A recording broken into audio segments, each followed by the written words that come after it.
السلام عليكم ورحمة الله تعالى وبركاته. الحمد لله رب العالمين، نحمده ونستعينه ونستغفره ونعوذ بالله من شرور أنفسنا ومن سيئات أعمالنا، من يهده الله فلا مضل له ومن يضلل فلا هادي له، فإن خير الحديث كتاب الله وخير الهدى هدى محمد وشر الأمور محدثاتها وكل بدعة ضلالة. أعوذ بالله السميع العليم من الشيطان الرجيم. بسم الله الرحمن الرحيم. ولتكن منكم أمة يدعون إلى الخير ويأمرون بالمعروف وينهون عن المنكر وأولئك هم المفلحون. صدق الله. Fadilatul Imam Ustaz Yahya Urusi dan muslimin muslimat yang dirahmati Allah Subhanahu wa taala. Alhamdulillah, bersyukur kita kepada Allah Subhanahu wa taala kerana masih lagi kita berada di ujung-ujung Safar ini, bulan kedua selepas daripada Muharram. Kita meneruskan pengabdian kita kepada Allah Subhanahu wa taala. Dalam masa yang sama kita tidak memandang enteng arti ilmu yang telah disebutkan sebagai nurun, cahaya kepada kita insya-Allah.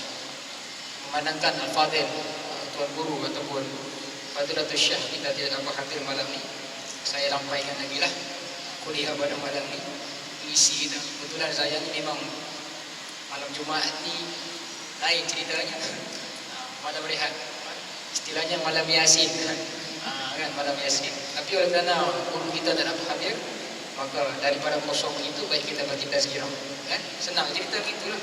Yang mau balik baliklah, yang mau balik balik, tak ada masalah kan? Tetapi insya-Allah siapa yang duduk di sini, kata Nabi SAW, saya sebutkan hadis dalam riwayat Muslim ini. Pertama sekali bila kita duduk dalam majlis ilmu ini, yatluna al-kitab wa yatadarusuna bainahum, mereka membaca kitab Allah Subhanahu wa taala, kemudian mereka itu mengaji kitab Allah taala.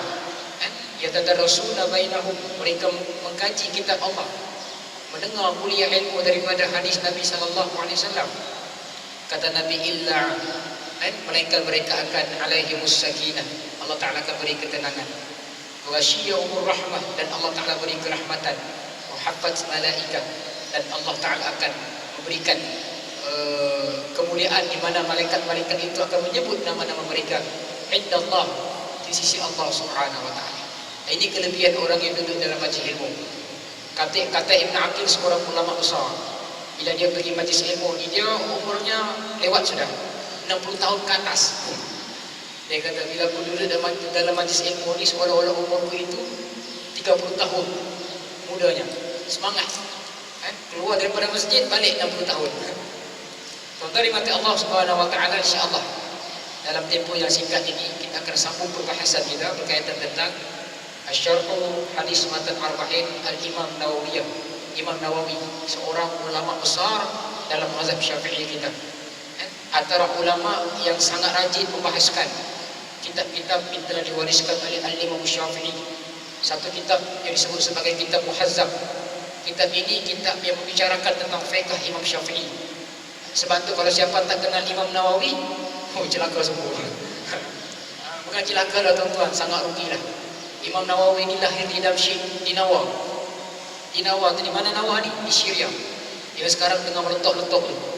Hebat. Bumi Syria ni bumi ulama. Banyak ulama-ulama besar lahir di sana. Kita harapkan bumi Syria ni juga macam bumi Tawau, melahirkan ulama-ulama. Bukan melahirkan penyanyi-penyanyi, melahirkan penari-penari yang sedia melambak di Tawau ini. Bukan melahirkan tukang-tukang lepak yang sedia kalah melambak itu, tetapi melahirkan ulama-ulama yang akan berkati bumi kita ni, insya-Allah. Tuan-tuan dimati Allah Subhanahu wa taala, minggu lepas dan esok juga kuliah ganti. Saya ini mengganti saja kan. Guru-guru kita tak dapat hadir kan, aku dari biasanya. Insya-Allah malam ni kita akan sambung perbahasan berkaitan tentang hadis ini. Tuan-tuan dimati Allah Subhanahu wa taala, minggu lepas kita membicarakan tentang makna Islam, apa makna Islam. Nanti kita ulang balik sikit-sikit sebab kadang-kadang ramai datang ni baru datang.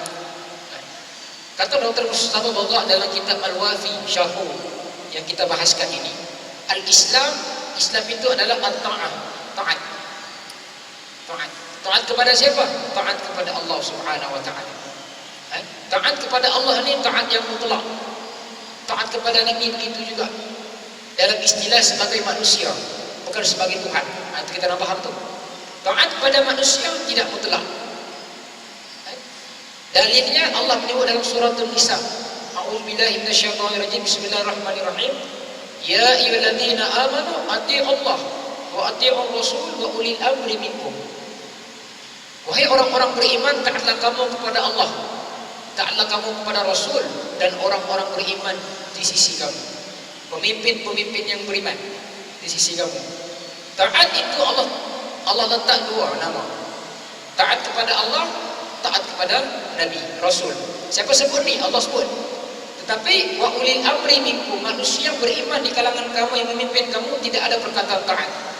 Kenapa tuan-tuan? Kerana manusia selain daripada Nabi tidak boleh kita taat, apatah lagi dia menyuruh kepada kemaksiatan. Tak boleh taat mutlak. Kenapa? Kerana manusia yang membuat kejahatan ini sudah semestinya tidak boleh kita taat kepadanya. Maksudnya tidak yang menyuruh kepada kejahatan. Tetapi taat kepada Allah itu mutlak. Sebab itu Islam itu al-Islam huwa ta'at. Islam itu adalah taat. Maknanya kalau kita tak taat, mana Islam kita tu? Faham tu? Kalau tak faham lagi memang telinga semua.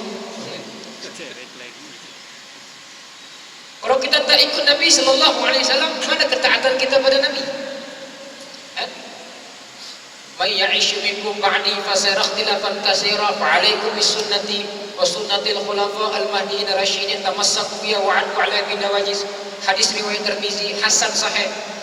Nabi kata, bila kamu nampak kehancuran depan mata kamu, kerosakan depan mata kamu, maka Nabi kata apa? Fa 'alaikum bisunnati. Apa maknanya fa 'alaikum bisunnati? Maknanya taat kepada Nabi lah. Taat kepada Nabi. Bagaimana kita taat kepada Nabi? Dengan kita mengikat sunnahnya untuk diri kita. Tamassaku biha wa 'addu 'ala bin nawajiz, kata Nabi. Dan hendaklah kamu genggam sungguh-sungguh. Itu tuan-tuan. Dan Islam itu juga adalah salamah. Ini kita bincang. Salamah, selamat. Selamat daripada siapa? Satu, selamat daripada syirik. Al-hurriyah bisyirkillah. Kebebasan daripada syirik kepada Allah. Jadi maknanya kalau siapa yang syirik pada Allah Ta'ala, dia sebenarnya telah menempah neraka Allah Ta'ala. Itu qat'i. Dalam Quran sebut, dalam hadis riwayat Muslim sebut, dalam hadis riwayat Bukhari sebut, dalam hadis riwayat muttafaqun alaihi pun sebut. Kita jangan main-main buat syirik. Oh tak apa Ustaz, mari sabar sejak itu. Mari sabar. Apa makna mari sabar? Kita mengambil etikat daripada mani sabar tolak balak. Kita tak mengambil asma wa sifat. Kita tak mengambil sifat Allah, tapi kita mengambil watan daripada agama sesat Hindu. Untuk kita meminta pertolongan supaya menolak balak. Kita bukan tolak balak tu, panggil balak besar. Namanya syirik pada Allah Ta'ala. Itu Islam yang pertama. Kita jangan sempit ke perbahasan Islam ni. Bila tengok Islam, selamat. Selamat apa? Assalamualaikum. Bukan begitu. Islam yang pertama adalah kita bebas daripada syirik kepada Allah Ta'ala. Kata Nabi SAW dalam kitab Al-Bidayah wa Nihayah yang dikarang oleh Al-Imam Ibn Katsir, seorang ulama tafsir dan ulama takhrij, ulama tarikh yang paling hebat di kalangan mazhab kita. Dalam hadis ini Nabi kata, aku disuruh oleh Allah Ta'ala supaya memerangi manusia agar manusia itu kembali kepada la ilaha illallah dan jangan syirik kepada Allah Subhanahu wa Ta'ala. Itu tuan-tuan, itu syirik dosa besar. Saya akan sebutkan nanti hadis Nabi yang banyak lagi, 2-3 hadis yang kita sempat insya-Allah tentang kalimah la ilaha illallah dan apa disebut sebagai syirik ini. Keduanya, Islam yang selamat itu selamat daripada siapa? Selamat daripada munafikun, munafik. Apa makna munafik? Al-Islam fi suwarikum, al-kufar fi qulubikum. Kufur fi qulubikum. Islam di luar tetapi kufur di dalam. Ini Islam, ini Islam di luar, apa ni, kafir di dalam. Ini musuh ketat Islam. Orang macam ni zaman Nabi dah muncul. Musailimah Al-Kadzdzab sembahyang belakang Nabi, tapi bapak munafik. Abdullah bin Ubay bin Salul. Abdullah bin Ubay bin Salul ni meeting dengan Nabi, duduk bincang pasal perjuangan, tapi dalam hati bencikan Nabi. Cakap tu macam Islam semua lah. Kita mesti menangkan Islam Rasulullah. Orang tak menang Islam ni, oi naya kita. Dia semua ni. Bukan saya sebut. Bukan kitab sirah. Kalau kita baca surah Kabar tak jumpa benda ni. Bukan kitab sirah. Meeting belakang Nabi, meeting depan Nabi, bincang pasal perjuangan, kemudiannya sembahyang belakang Nabi, tapi mereka al-munafiqun. Munafikun ini kata Mustafa, kata Dr. Fatayakan, antara musuh ketat Islam, munafik. Allah menyebut dalam Quran, al-munafiquna fid darki asfali minan nar. Orang munafik ni Allah Ta'ala letak paling bawah sekali dalam neraka Allah Ta'ala. Kalau syurga Allah di paling atas, paling sedap. Kalau neraka Allah paling bawah, paling enak. Kan? Ada. Munafik musuh Islam. Adu Allah wa adu aku. Musuh Allah, musuh kamu. Jadi orang Islam tak sepatutnya mengambil ciri-ciri munafik. Tonton orang munafik ini jahat. Apabila Nabi SAW wafat, mereka membuat satu gerombolan besar yang dipimpin oleh pemimpin-pemimpin yang saya sebutkan, Sulaiha, Al-Ansi, Musailimah Al-Kazam. Mereka ini memimpin gerombolan munafikun dan menentang kerajaan Madinah yang dipimpin oleh Sayyidina Abu Bakar As-Siddiq radhiyallahu anhu. 4 golongan muncul selepas daripada Nabi wafat. Pertama sekali, golongan murtadin, murtad. Ini geng-geng telengong cahaya ni tak pergi kuliah-kuliah ni. Datang Nabi, tak dengar hadis Nabi. Bila orang cakap, oh Nabi wafat dah, tak payahlah kau Islam. Nabi dah wafat. Pada Allah sebut, innaka mayyitun wa innahum mayyitun. Kata Allah dalam Quran, wahai Nabi, kau akan mati dan mereka pun mati juga. Tapi Islam takkan mati. Satu golongan murtad, murtadun, kata Ibn Katsir dalam kitabnya ini. Yang keduanya golongan apa? Golongan al-munafiqun, yang mengaku Nabi. Nabi Yaman namanya Al-Ansi. Nabi Madinah namanya Musailimah Al-Kazam. Abdullah bin Ubay bin Salul. Di kalangan nabi-nabi ini ada nabi besar namanya Musailimah Al-Kazam. Ini nabi yang paling tinggi sekali. Oh, nampak? Macam Perdana Menteri Nabi lah. Nabi juga dia, tapi dia paling tinggi. Bawah-bawah tu ada nabi-nabi kecil. Di sana ada Al-Ansi, mengaku Nabi juga. Tuan-tuan dimati Allah Ta'ala, kita kata orang munafik ni tak bahaya. Paling bahaya. Sebab dia punya Islam tu terang, tapi musuhnya tu sembunyi. Apabila Nabi wafat, golongan ini muncul. Yang ketiganya, golongan Yahudi dan Nasrani, yang sentiasa menjadi pemacu pada penentangan Islam. Yang keempatnya, golongan-golongan disebut sebagai golongan yang kacau bilau. Sekejap sini, sekejap di sana. Sekejap murtad, sekejap kafir. Sekejap kafir, sekejap munafik. Itu dia tuan-tuan. 4 golongan. Dan antara golongan yang paling bahaya sekali adalah golongan munafik. Yang mereka lah memimpin perjuangan untuk menentang kerajaan Islam yang dipimpin oleh Sayyidina Abu Bakar. Mereka menentang kewajipan zakat. Mereka menentang kewajipan-kewajipan selain daripada sembahyang. Mereka menafikan kewajipan-kewajipan itu. Akhirnya Sayyidina Abu Bakar melaksanakan satu isytihat besar, melancarkan perang pada mereka. Kata Sayyidina Abu Bakar, kenapa kita nak lancarkan perang? Mereka kita punya saudara itu. Ini istilah Sabah lah. Bahasa Sabahnya.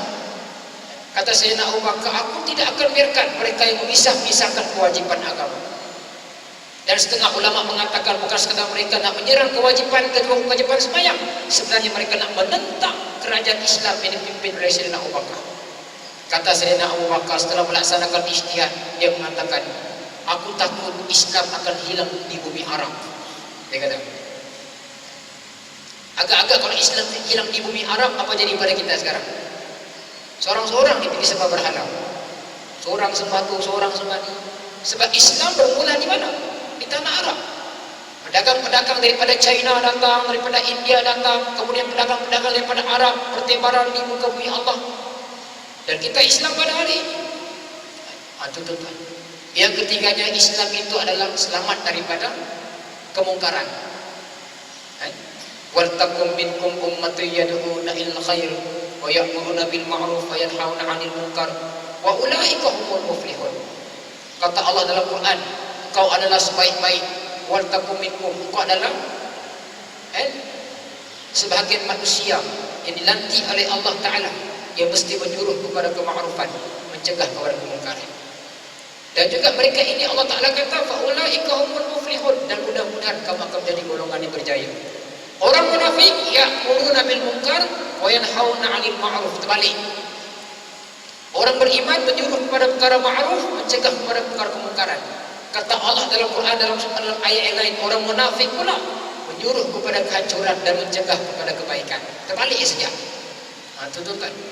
Jadi kita ni orang beriman ni, jangan kita ambillah sifat munafik itu. Cukuplah Allah Ta'ala bagi Islam pada diri kita. Kenapa kita nak ambil sifat-sifat perosak ni? Fasik, munafik, asi, zalim.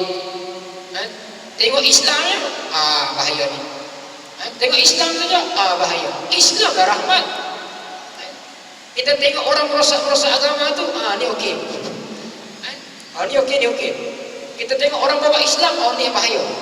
Kita jangan ambil copy paste sifat munafik itu kan, bahaya. Allah dah jamin orang munafik itu. Dan orang-orang munafik ini sentiasa menyuruh kepada kehancuran, kemungkaran-kemungkaran yang telah dilarang oleh Allah Subhanahu wa taala. Dan di sebalik kalimah, di sebalik hakikat Islam itu ada kalimah la ilaha illallah. Ini saya nak sebutkan minggu lepas. Kita sambung perbahasan pada malam ini. Nabi mengatakan dalam hadis akhbirni anil Islam, dalam hadis riwayat Muslim itu ditanya oleh malaikat. Kemudian Nabi pun mengatakan al-Islam antashhadu an la ilaha illallah. Kau mengucap dua kalimah syahadat. Tuan-tuan. Yang lain, wa tuqimus shalah, wa tu'tiya zakat, wa tusuma Ramadan, wa tahujjal baiti man istata'tu ilaihi sabila.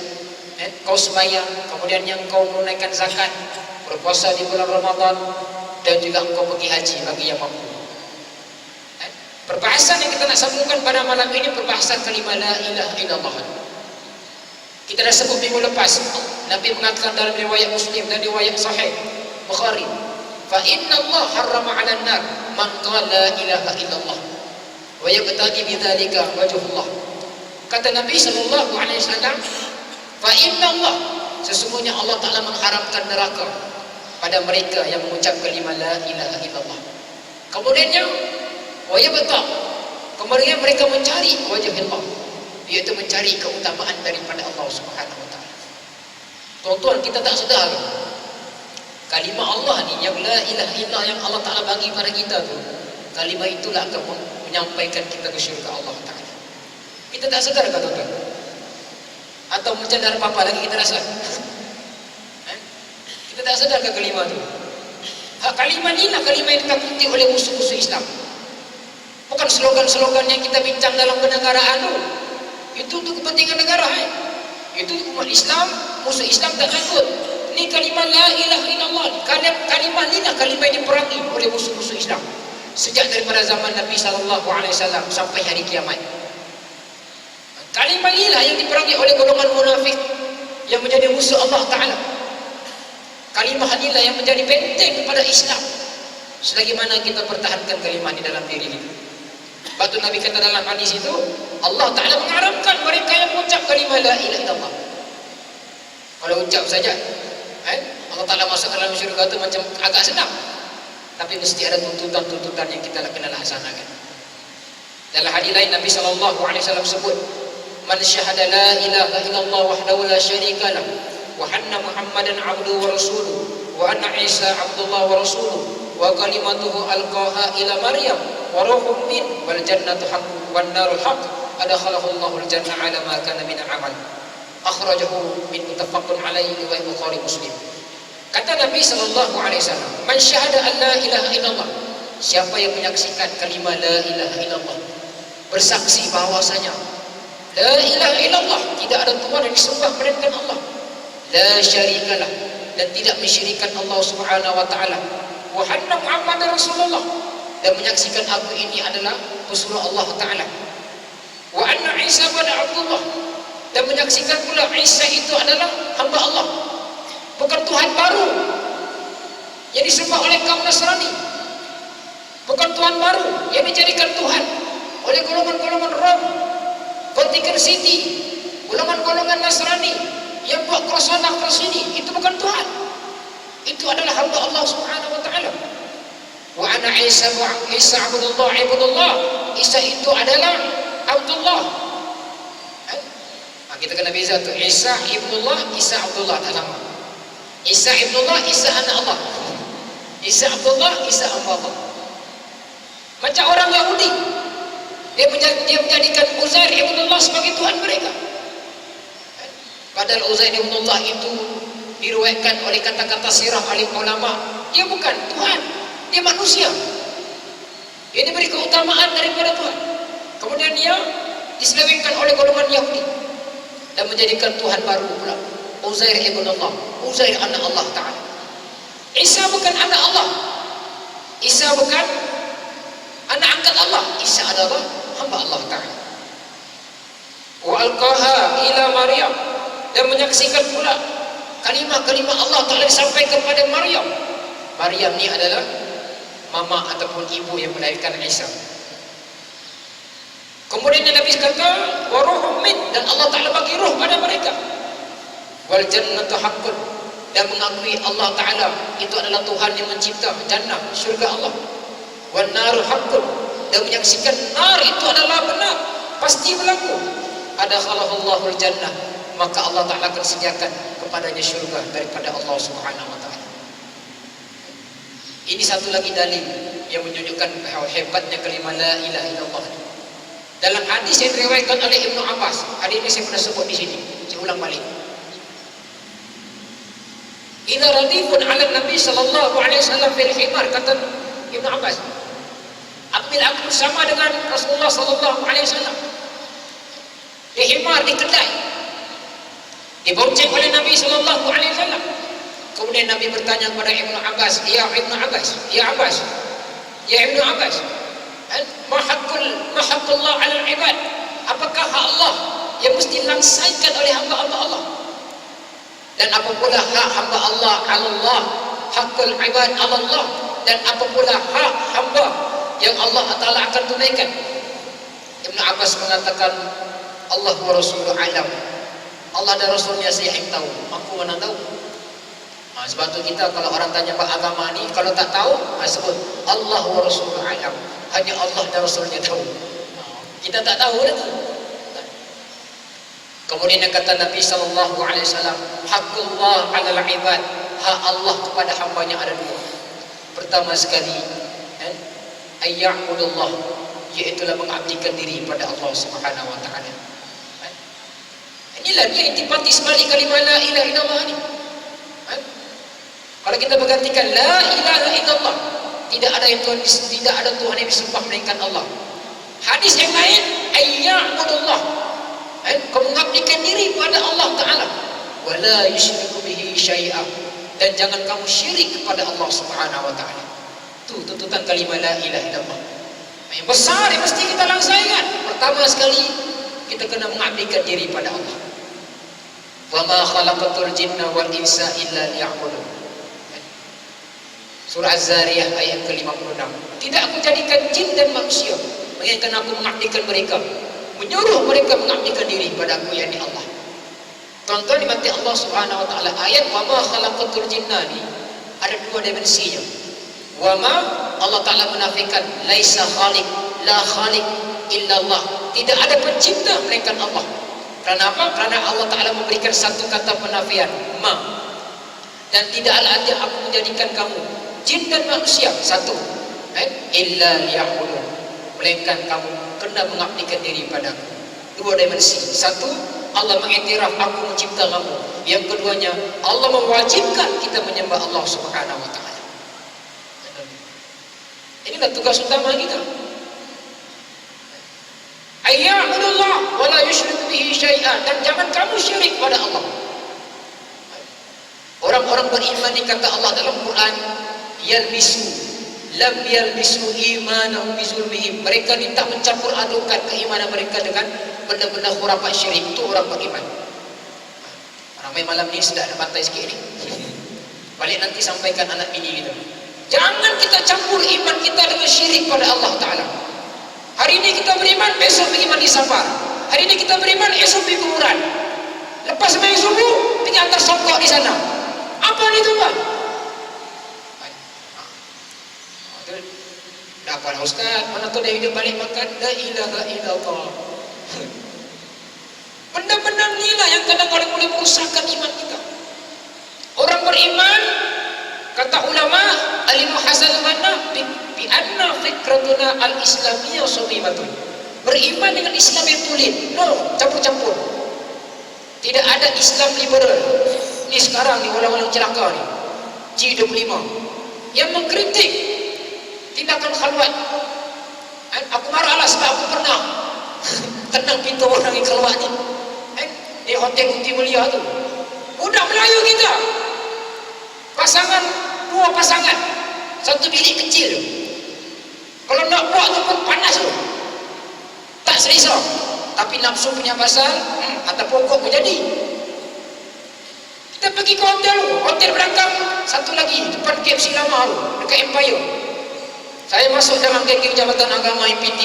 MPT takut, sebab ustaz lah dulu afdal, dia kata kita tenang lah, ketok tak buka, jadi kita tenang. Saya antara orang yang saya penendang utama pintu-pintu. Masa tu saya duduk di Jabatan Agama sekejap. Kita tenang, budak Melayu kita, Allah. Saya terus terang cakap ni tuan-tuan, tak ada pakaian, tinggal pakai apa ni disebut, cadar tu lah. Orang Islam ada yang duduk dengan orang-orang satu bilik dengan orang tak Islam, buat hubungan kelamin, zina satu hal. Yang keduanya orang tu tak Islam, laki-laki, tengok IC Islam. Mana lagi? Pergi ke Bakot, Fajar, 50% orang Melayu Islam. Budak-budak kita jadi pelacur dan sebagainya. Kita buat seruan tu bukan kita nak cari kesalahan. Al-mu'minuna wal mu'minat ba'duhum awliya'u ba'd ya'muruna bil ma'ruf wa yanhauna 'anil munkar. Itu kata Allah dalam Quran. Allah kata orang beriman ni satu-satu hati, menyuruh kepada kema'rufan, mencegah kemungkaran. Tuan. Jadi kita fikir tu bukan kita nak aibkan dia. Lepas daripada tu kita panggil mak bapaknya, makcik, kenapa jadi begini, nangis. Budak tu pun nangis. Budak umur 13 tahun tuan-tuan. Kita kena ingat anak luar nikah di Tawau di Sabah ni antara yang paling tinggi di Malaysia. Anak luar nikah di Sabah, fakta. Malas aku nak sebut dia punya tu. Kemudian ada pula orang-orang Islam. Orang Islam duduk nak mengkritik benda ni. Sudahlah, hukum Allah Ta'ala tak tegak di negara Malaysia ni. Dia kritik lagi hukum khalwat. Punya bodoh tak bodohnya. Wa man lam yaqul ma anzalallah fa ulaika humul fasiqun. Kau menolak hukum Allah Ta'ala, kau jadi fasik. Kita buat hukum takzir khalwat ni, takzir ya, denda RM1,000, RM3,000, bagi nasihat lepas. Itu pun dia nak kritik juga. Dan tu kita nak apa lagi tuan-tuan? Mana kalimah la ilaha illallah kita? Kita kata kita beriman dan sebagainya. Bila kita kata ni nak kena selamatkan anak muda kita, oh teruk dah anak muda ni. Ini baru tahu. Kita pergi belum tu, ibu negara Malaysia tu pergi Bukit Bintang. Saya pernah pergi malam tahun baru, orang Melayu kita minum arak depan matahari macam minum air Bandung. Saya pernah cium bau arak tu 10 meter, pening kepala. Kita nak sampaikan risalah, ini loh, cium arak. Pergi Sabino ni, saya dah raut 50% lah kelak-kelak malam ni aku raut dah. Masuk dalam, dia buat serbuan, pelarian anak Melayu kita, minum arak dan sebagainya. Kita pergi tu bukan kita nak tangkap dia. Nah, inilah dia yang buat dosa. Tidak. Kita beritahu dia ni tak boleh dia. Oh itu Allah dah sebut, Nabi dah sebut dalam hadis kan. Inna min asyratis sa'ah, sesungguhnya tanda-tanda hari kiamat tu. Antaranya wa yashrabul khamr, apabila manusia minum arak. Tapi janganlah manusia tu anak kita tuan-tuan. Orang Melayu Islam yang kita kenal ni. Itu dia. Turun sikit. Kau minum dulu. Jadi Allah Ta'ala kata dalam hadis ini, dan ulama telah mentakhrijkan beberapa tarjih yang terbaik yang kita nak ambil daripada hadis Nabi ini lah. Yang pertama sekali kata ulama, mentetan daripada syahadah la ilaha illallah wahdahu la syarikalah wa anna Muhammadan abduhu rasuluhu wa anna Isa ibnullah wa rasuluhu wa kalimatuhu alqaha ila akhir hadis. Pertama sekali kata ulama, kalimat tauhid ini akan menghapuskan dosa-dosa kita. Itu dia. Betul dalam hadis yang lain Nabi kata orang beriman ni masuk neraka kalau yang berdosa, tapi akan masuk syurga juga. Itu dia tuan-tuan. Sebab tu bila kita mengucap kalimah la ilaha illallah, jaminan Allah Ta'ala kita akan dapat syurga Allah Ta'ala. Tapi kita jangan sempitkan pemikiran kita. Tak pada ustaz, buat dosa banyak-banyak nanti masuk syurga juga. Kau ingat api neraka tu sedap ke tuan-tuan? Jangan. Kalau boleh ni kita masuk syurga dah. Kata Al-Imam Al-Jauzi, seorang ulama besar dalam bidang hadis. Dalam kitab Mawa'id Al-Jauzi dia mengatakan, kalau Nabi Adam tu pun Allah Taala keluarkan ke dalam syurga ke dunia dengan satu dosa saja. Nabi Adam dia kata, ini kan pula kita. Dia banyak dosa tiba-tiba mau ke syurga Allah Taala. Boleh fikir tak saya sebut? Kata Al-Imam Al-Jauzi dalam kitabnya Al-Mawa'id Al-Jauzi, Nabi Adam Allah Taala keluarkan daripada syurga kerana buat satu dosa. Yang dosa itu pun bagi pemikiran rasional kita tidaklah terlalu besar, tapi Allah larang benda itu, tak boleh buat. Dan mereka buat benda itu, Allah Taala keluarkan mereka daripada syurga. Tiba-tiba manusia yang buat dosa banyak, kemudian dia nak ke syurga Allah Taala. Dia Islam dah, tapi nak syurga Allah, tapi buat dosa berduyun-duyun. Jadi kinayah daripada ulama besar ni kita faham sendirilah. Jadi ulama kata tauhid yang Allah Taala bagi pada kita tu yaghfiru, Allah Taala akan ampunkan dosa. Zulub indakum dosa-dosa, hati-hati yang dosa-dosa yang berada kepada Allah. Kerana Allah kata innallah la yaghfiru ay yusyriku bihi ma duna wa yaghfiru ma duna dzalik. Allah Taala tidak akan mengampunkan dosa syirik dan mengampunkan dosa-dosa selain daripada syirik. Selagi mana kita tak syirik, selagi itu Allah Taala ampun dosa. Sebab tu tuan-tuan, kita jangan mudah hukum manusia-manusia yang buat dosa ni. Ni ustaz, ni banyak buat dosa ni. Jangan. Ulama-ulama dia menyuruh kita supaya salah mata sadri, berlapang dada. Nahnu da'i wala qadha. Kita pendakwah bukan penghukum.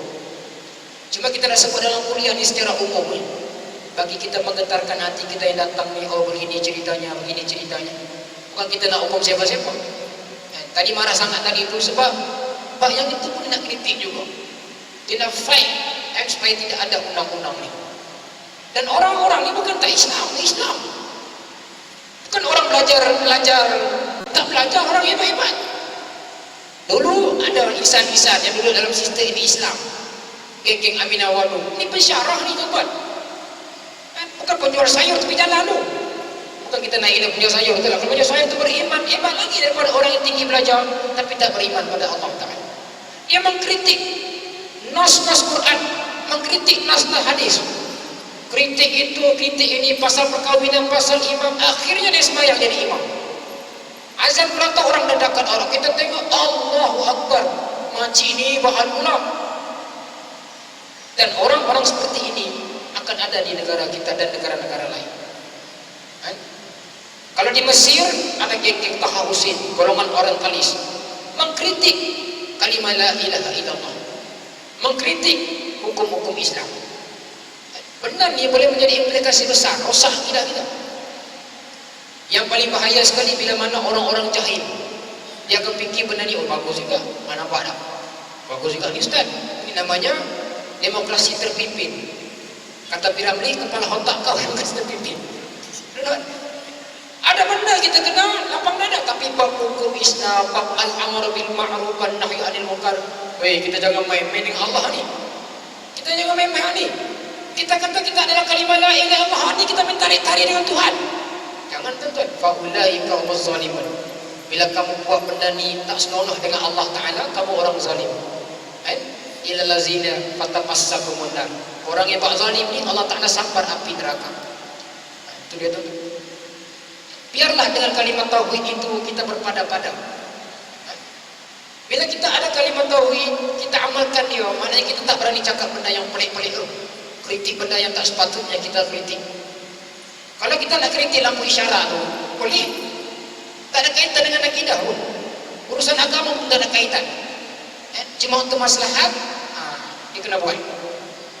Maslahat itu barulah relate pada hubungan secara tak langsung ataupun secara jauh tentang agama, hifzun nafs. Kalau kita nak kritik lampu isyarat tu, tukarlah hijau, bosan aku tengok hijau ni, tukar pula jadi biru. Yang kuning tukar pula jadi pink color. Adakah hukumnya berdosa? Tak berdosa, sebab tak ada kaitan dengan akidah pun. Nampak? Tapi kalau bab-bab akidah ni kita kritik, Allah, takut kita tuan-tuan. Takut. Dan Allah Ta'ala akan menghapuskan dosa-dosa mereka yang mengabdikan diri dengan kalimah la ilaha illallah Muhammad Rasulullah. Yang inilah yang disebutkan oleh Nabi SAW. Dakwahnya Nabi SAW kepada orang-orang kafir. Orang kafir ni kata Allah dalam Quran, "Wa la in sa'altahum man khalaqas samawati wal ard la yaqulunna Allah." Bila kamu katakan Muhammad kepada mereka ni, siapakah yang menciptakan Allah, menciptakan langit dan bumi? La yaqulunna Allah. Mereka kata Allah Ta'ala. Tapi dalam istilah lainnya itu mereka menolak Allah pula. Kan pelik itu. Diakui Allah tapi dia tak ikrar Allah. Allah sebagai Tuhan, tapi dalam masa yang sama dia tak mau sembah Allah. Dia tak mau akui Allah itu Tuhan sebagai yang perlu disembah. Akhirnya masyarakat Quraisy menjadikan Tuhan-Tuhan yang lain itu daripada Allah Ta'ala sebagai Tuhan. Masing-masing ada Tuhan. Bani itu ada Tuhan. Bani Kilab ada Tuhannya. Bani Mustalik ada Tuhannya. Bani Aus ada Tuhannya. Tuhan bernama Yagus, Madish, Latta, Manna, Uzza. Paling besar sekali Latta, Manna, Al-Uzza. Paling besar sekali. Bahkan batu-batu pun dijadikan sebagai Tuhan juga. Turuk tak turuk jahiliyah dulu. Dalam kitab Bukhari meriwayatkan daripada Abi Rajah, golongan musyrikin Quraisy ini, bagaimana akidah mereka teruk sebelum daripada kalimah la ilaha illallah. Mereka semua berhala, ada berhala besar, ada sederhana besar, ada berhala kecil. Berhala kecil ni mereka akan bawa pergi berdagang, letak situ sembah. Kalau besar sangat tak nak bawa, penat nanti kedai, penat nanti unta dan sebagainya. Setengah daripada mereka kata, kalau kami tak bawa Tuhan-Tuhan ni, kami akan cari batu yang paling terbaik yang kami rasain kami boleh sembah. Dulu tuan-tuan, orang Quraisy. Benda ni sebut oleh kitab Sirah Nabawiyah, Dr. Ali Sa'labi, ulama sirah yang besar, hebat. Kemudian ni kalau kami tak jumpa batu yang terbaik, kami akan susun batu-batu yang biasa itu, kami akan letak debu-debu, kami akan letak susu lembu, dan susu itu kami akan sembah. Ini Bukhari sebut sendiri dalam riwayatnya. Teruk tak teruk jahiliyah ni. Tetapi bila Islam datang, Islam menghapuskan benda-benda ini. Wa qul ja'al haqq wa zaqal batil innal batila kana zahuqa. Telah datang kebenaran, telah hancur kebatilan, dan benar itu akan kekal selama-lamanya. Akhirnya Nabi SAW mengambil kalimah ini. Dan kafir Quraisy itu, orang-orang Quraisy yang sembah-sembah itu tak jauh beza dengan kita dulu. Dulu sebelum Islam datang, kita menganut agama Hindu dan Buddha yang mensyirikkan Allah Ta'ala, yang menyembah selain daripada Allah Ta'ala. Bila Islam datang, Islam membebaskan benda itu daripada akidah kita. Cuma apa yang tak bebas itu bila kita campur adukan. Yang ini saya nak tegaskan sekali lagi, jangan kita campur adukan adat-adat yang bertentangan dengan Islam. Adat itu, adat ini, kalau terang bertentangan jangan. Sebab orang beriman, kata Nabi, lam yalbisu, mereka tak akan campurkan benda-benda syirik dan unsur-unsur syirik. Tak boleh syirik, tak boleh. Dan benda-benda zat ila syirku billah, dan syirik pada Allah, berat kepada syirik pada Allah pun tak boleh juga kita campur. Berlalu ke hutan, orang-orang kita cakap tabik ni tabik, cucu mu tumpang lalu. Setiap bila nenek kita dalam hutan tu, Nabi kata hadisnya, ada hadisnya, kita kena doa. Apa dia? Satu, bismillahilladzi la yadurru ma'asmihi syai'un fil ardi wa la fis samaa'i wa huwa as-sami'ul 'alim. Allahumma anta rabbuna rabbi la ilaha illa anta khalaqtani wa ana 'abduka wa ana 'ala 'ahdika wa 'ahdika mastata'tu. Itu hadisnya, itu doanya. Wa min syarri ma khalaq. Jauhkan kami daripada ini. Tukarlah tuan-tuan, buat transformasi sikit. Negara kita buat transformasi, kita pun kena buat transformasi juga. 50 tahun dah, 60 tahun dah merdeka. Ada benda kita kena ikut. Umpamanya adat bersanding. Bersanding kita boleh buat. Cuma bersanding itu tengok adab. Ini soalan yang saya ditujukan semalam.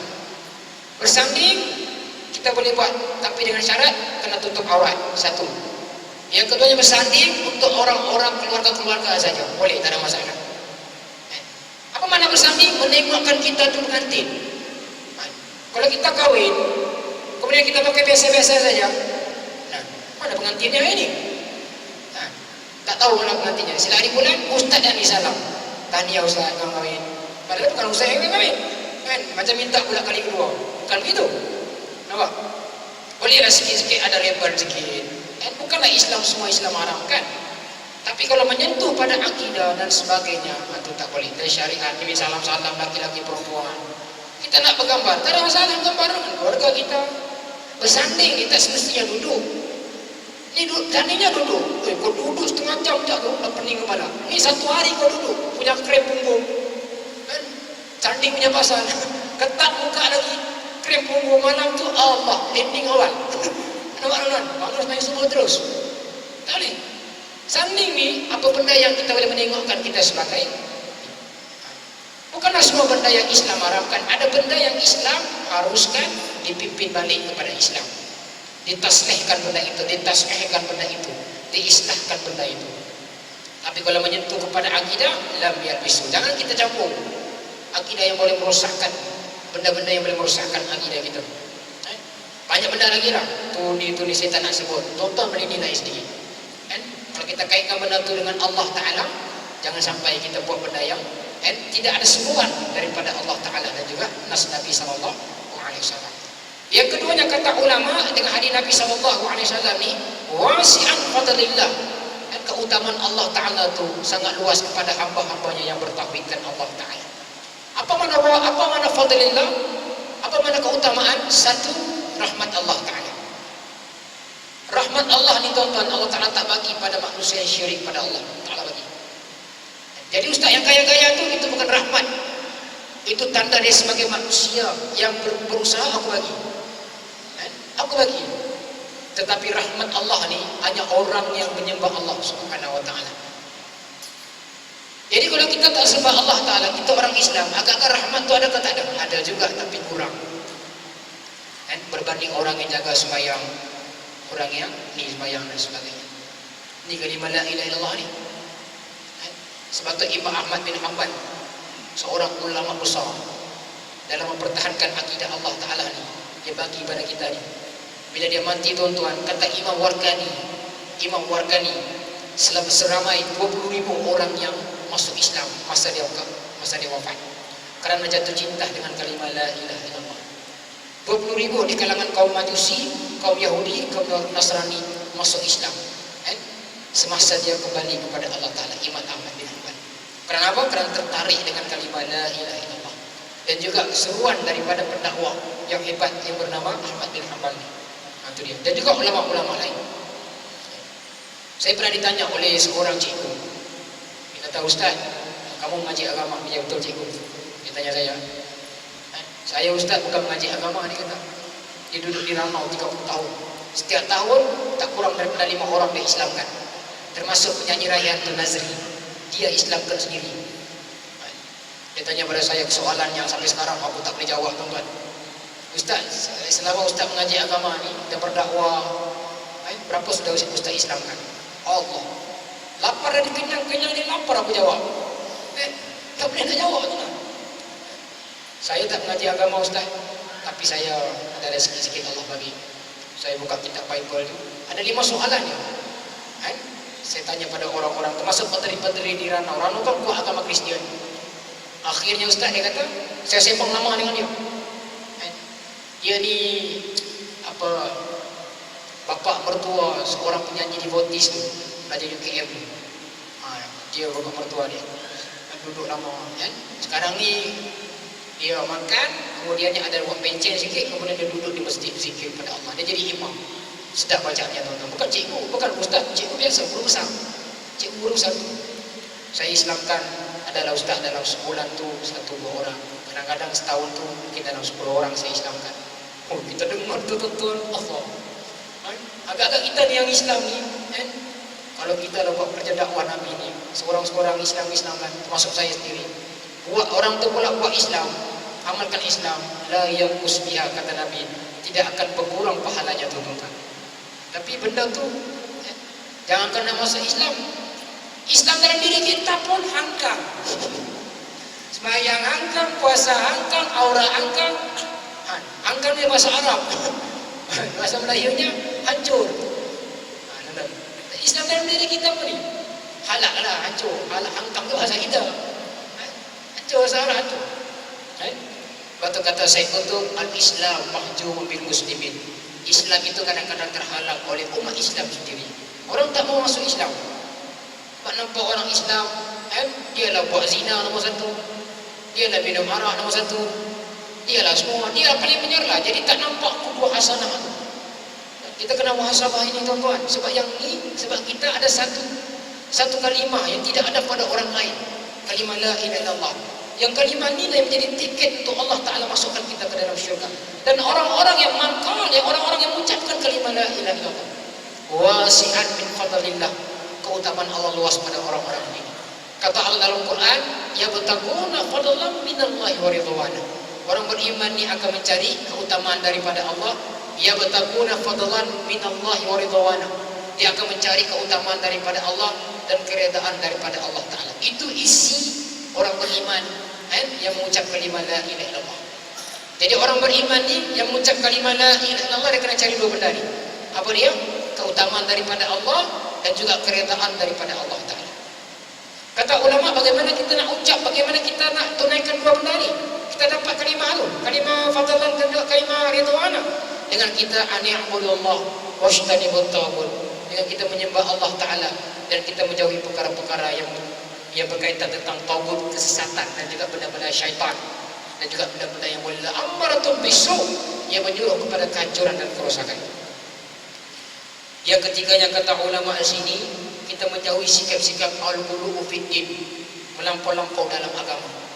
Kerana kata hadis Nabi SAW ni, dia menegaskan bahwasanya Isa itu adalah hamba Allah. Orang yang melampau ini bukan berlaku zaman kita saja. Zaman bila? Zaman Yahudi dulu. Apabila dia mengenaikan, melampau-lampau, mengiktiraf paderi-paderi mereka, sampaikan paderi-paderi mereka itu disembah, mengiktiraf Nabi Isa sebagai orang yang hebat, akhirnya menjadi Tuhan baru pada mereka. Ini kata ulama al-ghuluw fid din. Kata Syekhul Islam dalam mazhab Hambali, itu al-ghuluw fid din, orang yang melampau dalam agama. Apabila mereka melantik Tuhan baru selain daripada Allah, apabila melantik orang yang sepatutnya Khalik yang sepatutnya disembah, dia lantik Khalik baru. Ini orang yang sangat melampau dalam agama. Allah menyebut dalam Quran, la yusrifu, jangan kamu melampau. Innahu la yuhibbul musrifin. Allah Ta'ala tak suka orang melampau, berlebih-lebihan. Orang melampau ini apabila melantik Tuhan baru selain daripada Allah Subhanahu wa Ta'ala. Qul afara'aytum ma tad'una min dunillah in aradiyallahu bidurrin hal hunna kashifa durrihi aw aradiya birahmatin hal hunna mumsikata rahmah. Qul hasbiyallahu alaihi tawakkaltu tawakkal mutawakkilun. Kata Allah dalam ayat ini, bila kamu mengatakan Allah itu sebagai Tuhan, layakkah kamu mengambil selain daripada Allah sebagai sembahan? Itu konklusinya ayat ini. Benar yang berlaku zaman kafir Quraisy itu, zaman jahiliyah. Dia mengatakan Allah itu Tuhan. Sebab itu Abu Jahal, Abu Lahab, Abu Sufyan sebelum Islam, dia kalau nak menyembah, dia kata demi Allah. Perjanjian-perjanjian mereka kata bismikallah, Allah juga. Tapi dia kata pada Rasulullah, ya Muhammad, Allah itu Tuhan, tapi kami sembah ni sebagai wasilah perantara. Pun tak boleh juga. Nak sembah Allah direct terus, tak boleh ada wasilah-wasilah tengah-tengah itu. Yang inilah kata ulama kadang-kadang boleh merosakkan akidah kita. Sebab tu ulama berbeza pandangan bab tawasul. Ada ulama kata hukumnya haram, ada ulama kata hukumnya harus, ada ulama kata hukumnya digalakkan, jangan buat. Kenapa berbeza pandangan? Sebab takut benda tu boleh merosakkan akidah kita. Apa makna tawasul? Meletakkan perantara di tengah-tengah untuk meminta kepada Allah Ta'ala. Benda ni berlaku zaman Nabi lagi, zaman Nabi sebelum nanti sebagai Nabi. Mereka melantik berhala-berhala ni, mereka sembah berhala. Berhala kata, mereka kata pada berhala, ya berhala, minta pada Allah, bagi padaku. Ini bahaya tuan-tuan. Yang ini boleh merosakkan akidah kita. Qala rabbukum ud'uni astajib lakum, kata Allah. Kau nak minta padaku, minta, aku akan bagi. Tapi wasilah-wasilah sembahan-sembahan selain daripada Allah tidak perlu ada. Maka benda itu sangat dilarang dalam Islam. Termasuklah amalan-amalan yang berunsur kepada penyembahan, yang kita nampak macam Islam, tapi kita tidak kaitkan dengan akidah yang salim, itu pun benda yang dilarang dalam Islam. Unsur-unsur syirik pun tak boleh juga. Ni faham-faham sendiri lah. Balik rumah nanti tengok mana unsur-unsur syirik itu. Berdakwah kepada ibu ayah kita yang kadang-kadang mereka tak tahu, tapi boleh jadi benda tu agak lama bertapak di rumah macam betul, tapi sebenarnya tak betul. Berdakwah, jangan berada dengan mak ayah, berparang pula itu. Bapak, aku hantam ini dengan barang. Jangan. Kita ada uslubnya. Kata Allah dalam Quran, "Ud'u ila sabil rabbika bil hikmah wal mau'izatil hasanah wajadilhum billati hi hasan." Kalau kamu nak menyuruh pada manusia kepada Allah, hendaklah suruh kepada hikmah. Yang keduanya, beri peringatan yang baik. Kalau tak mampu juga, ajak dia berdebat, berbahas. Boleh, tak ada masalah. Bahas untuk menyuruh kepada kebaikan, bukan nak menang siapa kalah, tidak. Yang kelima, yang terakhir, keempat yang terakhir tuan-tuan, kata ulama di sini, al-asi, orang-orang yang pelaku maksiat, lan tadkhulul jannah, tidak akan masuk syurga, tidak lan tadkhulun nar abada, tidak akan masuk ke neraka selama-lamanya, selagi mana bi kalimati la ilaha illallah alaihi.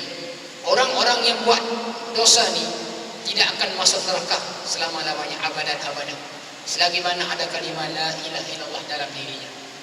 Itulah hebatnya Allah Ta'ala bagi Islam tu tuan-tuan. Lahir-lahirnya Islam, sunnahnya diazankan di sebelah kanan.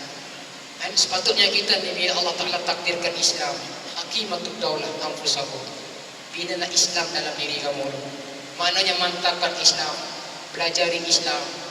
Kadang-kadang kita pelik, ni kesimpulan ni tuan-tuan.